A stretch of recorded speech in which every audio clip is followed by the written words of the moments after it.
Alright, so hey, what's going on, guys? It's SonicSaber25, and welcome back to some more Super Mario Galaxy. Last time, we took out the most disappointing boss to ever exist, and got our most disappointing Grand Star. And now, we're about to head over to reveal that little Red Luma's secret, hence why I'm on top of the observatory instead of in a dome or at the center, like I usually am for an intro. We have our lovely 4444 star bits. And we're here at the Gateway Galaxy again. This is the first place. We got our spin attack. This is where the adventure started. We have some peaceful little things, some peaceful little houses. What? Tiny little houses in a peaceful planet.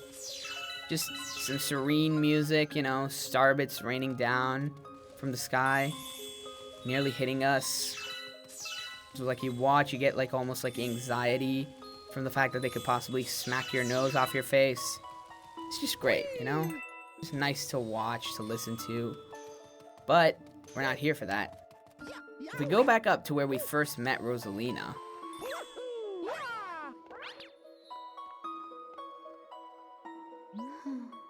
this planet, it's very dear to me. I looked forward to visiting this planet with Lumas every 100 years.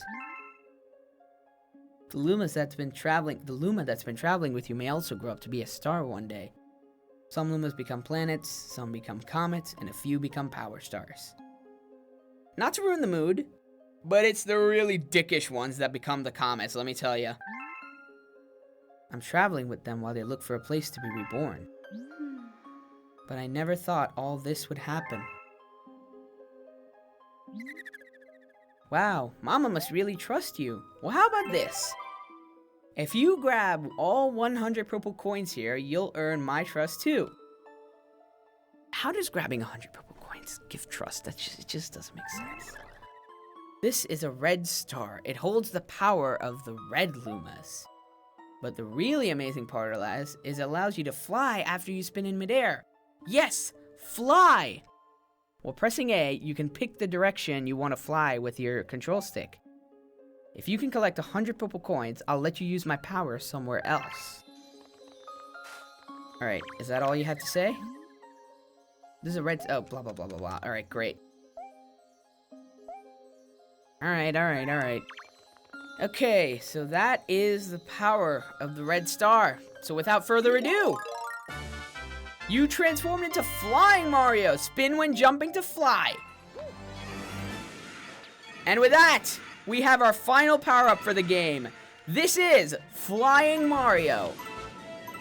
That's it. That's all there is to it. You literally spin in midair and you start flying. You can press A in midair and you'll hover for a minute, and you can choose the direction you want to go in.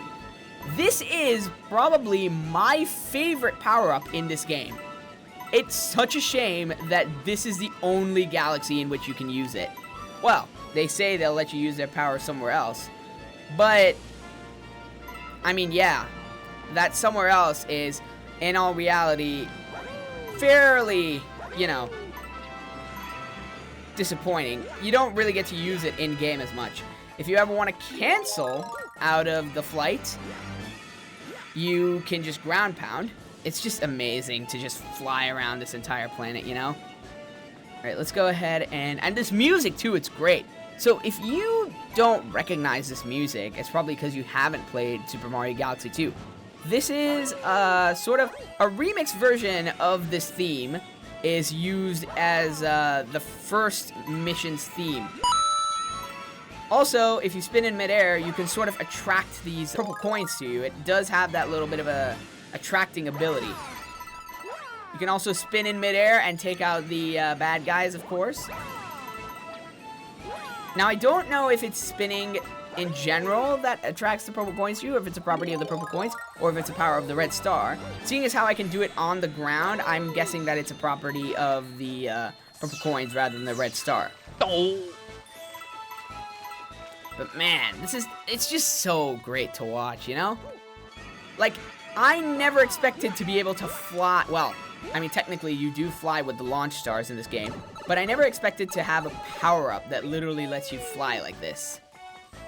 It's really, really good. I can't say enough good about how amazing it is. I can't say enough good about how amazing it is. I can't say enough good about it and how amazing it is. Oh, it's so great. It's causing me to trip over my words. Of course, that's normal, but, you know, it's doing it even more than normal. So we have 14 purple coins left. And this is definitely taking a while.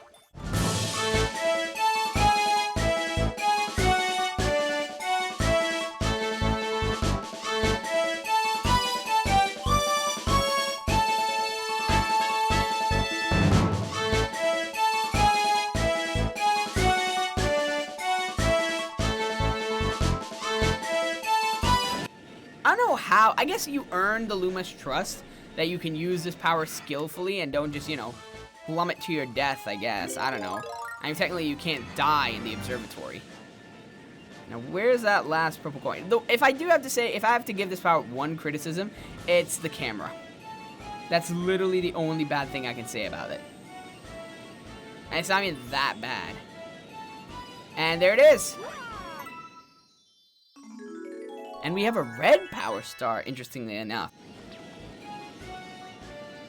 Let's fly into it. Come on. Oh, I love how your hands just turn red. It's like you're knights and you have an Idia. That is amazing. That was great. I enjoyed that. However, those purple coins are the start of something sinister, let me tell you that. No! God, please, no! Alright, that red star has become power for the observatory. And the galaxy's done. We have a Hungry Luma for the gateway. However, even more importantly, let's head over to the bedroom for a second. If we head over there and climb up to where that red Luma originally was, we see something else with him. See this red star? You can use it anytime. Yup, that's what Mama said. So with the trust of Rosalina and the red Luma, we have the power of flight in the observatory. It is probably the coolest thing to do.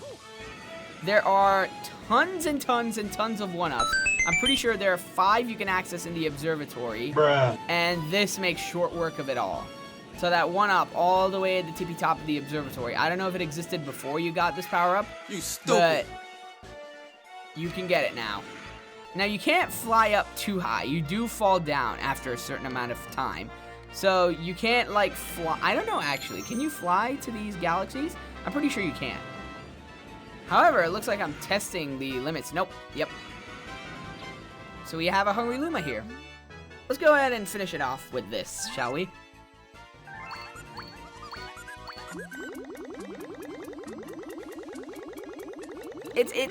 Flying Mario is criminally underused in this game. Like, really, it is. It's just so sad to look at it and see that this is the limit of. Bruh. I mean, technically speaking, we're finishing another dome, I guess, but that's a bit of a minor point. Boost Boneyard. Okay, fantastic. But yeah, I wish that they brought back the flying power like better than they did. They never bring it back once in Super Mario Galaxy 2. It's just, I'm so disappointed. All right, so we have another Spooky Speedster race here. Let's do it. Oh, we got this amazing background again with the souls of, like, it's just so good. Souls of people who have, like, died, all converging into that light. It's so amazing to watch. All right, what do you say? I only talk to boos, so get lost! Oh, you discriminating piece of... Alright, we have a boo here.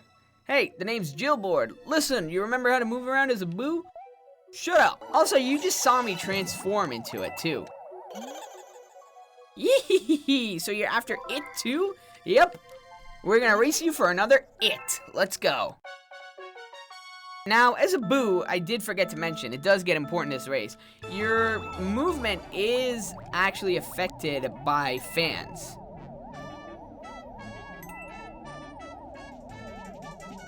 Dude, what the heck? Oh, I should have gone that route. Okay. So if you go in these routes with these fans, you can activate them and you can go faster. That's how you beat the Spooky Speedster in this race. You also have these springs, these bumpers, which bump you off. And yep, this is basically how you beat the dude. Really nothing more to it. It's an interesting race, to say the least. Oh, geez. Wow, it just shakes around, doesn't it? And we win. What? Whoa, it's like a pit of spikes. What are these skeletons? What's going on? Okay, this just became, like, incredibly morbid. Jeez. Alright. Take it already. Yeah. I'm heading over, don't worry. I know that this might be a bit of a shorter episode, especially considering all the longer ones that I've been uploading. At the very least, I think they might be longer episodes. I know some of them have reached around 25 to 30 minutes too, instead of my usual 20 minutes that I planned on doing. But this is a bit of a shorter one. It's a bit different in that regard, I guess. I've been alluding to it for quite a while now. It's that you know what, let's grab Flying Mario for a while and just fly around as I talk about it. So I've been alluding to various comets in the game.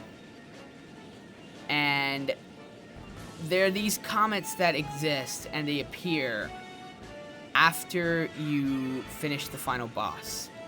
And they are probably the most difficult comets to get through in the entire game. And I'm pretty sure it's not that great for me to force myself and, you know, do all these comets. They're purple comets, essentially. It's not fair for me to do these. It's not fair to you guys to just watch, like, sped up videos, or cuts of me doing purple coin missions that, you know, it'd be boring for you all to watch. Ooh. So yeah, we got our introduction to them. I know I'm kind of spoiling it, but really, I wanted to talk about how I'm doing this. So this is what I mentioned. I'll be doing the final boss, and I'm going to make it so that, you know, the me that did the final boss, I'm going to pretend like I finished all the purple comet missions already. And I'm going to, you know, I'm going to keep that video separate. So yeah, next time you guys see me, we're going to have a bunch of different stuff to deal with. Not only in the garden, but we're going back to the other domes as well. Because I'm sure you can see we have various different comets and purple comets and all sorts of stuff to do. So yeah, till then guys.